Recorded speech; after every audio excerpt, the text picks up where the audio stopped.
Phone नंबरों से भरी छोटी सी डायरी और एक मोबाइल फोन के जरिए मिनटों में दर्जनों लोग जमा करना ख्वाजा साहब के बाएं हाथ का खेल है। जिस इलाके में ये रहते हैं वहाँ के मकीन सरकार से ज़्यादा इन पर एतबार करते हैं और बकौल इनके अपने मसाइल के हल के लिए इन्हीं से रुजू करते हैं। ख्वाजा साहब ये मसाइल अपने तरीके से हल करवाते हैं, चाहे वो गैस की फराहमी के लिए सैकड़ों का हजूम इकट्ठा करके रेलवे लाइन ब्लॉक करवाना ही क्यों ना हो। इस इलाके में डेरों के ताकतवर मालिक मजहब की पुष्टपनाही भी करते हैं। ख्वाजा साहब का दावा है कि वो अपना समाजी और मजहबी असर व रसूख मस्बत अंदाज में इस्तेमाल करते हैं, लेकिन वो मानते हैं कि इस डेरा कल्चर का गलत फायदा भी उठाया जाता है।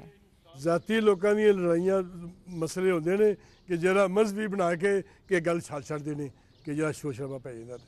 कोई झूठ बोल छड़िए कि अपना लो जी इन्होंने एक कुरान पाक वर्के साड़ छड़े ने, इन्हें गल चले है, वो किसी ने तस्दीक वेरीफाई नहीं करनी, उस गल के पिछे लग के ते पूरा के जूम इकट्ठा कर लेना।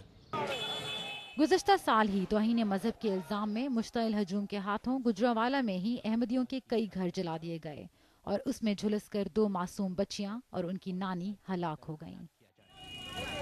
हमारे मुल्क में खड़ा होकर तमाशा देखना एक मामूल की बात बन चुकी है।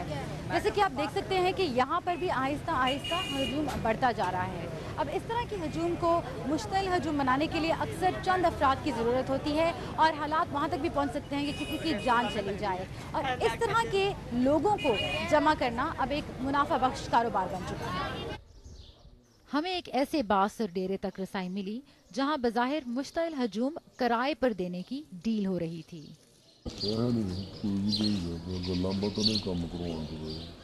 नहीं ਉਹਦੇ ਕੋਲ ਮੰਗਾਓ ਨਾ, ਪਹਿਲਾਂ ਪੈਸੇ ਮੰਗਾਓ ਫਿਰ ਉਹਦਾ ਕੰਮ ਕਰਾਂਗੇ। ਇੰਜ ਦੇ ਨਹੀਂ ਨਾ ਕੰਮ ਹੁੰਦੇ, ਬੰਦੇ ਇੰਜ ਨਹੀਂ ਜਾਂਦੇ, ਬੰਦਿਆਂ ਦੇ ਉੱਤੇ ਖਰਚਾ ਹੁੰਦਾ, ਸਾਰਾ ਨਿਜ਼ਾਮ ਹੁੰਦਾ, ਗੱਡੀਆਂ ਜਾਣੀਆਂ ਨੇ, ਅਸਲਾ ਜਾਣਾ, ਸਾਰਾ ਨਿਜ਼ਾਮ है। इस ग्रुप के सरगना ने अपनी शनाख्त ना जाहिर करने की शर्त पर अपनी खिदमात की वजाहत की। मजहबी तंजीमें हैं, इसके लिए भी बंदे मिल सकते हैं, जैसा कि क्रिश्चियन हैं। ये बरादरी के कोई भी काम हो, ऐसे वैसे उनके लिए लोग जमा करने होते हैं तो उसके लिए भी लोग मिल जाते हैं।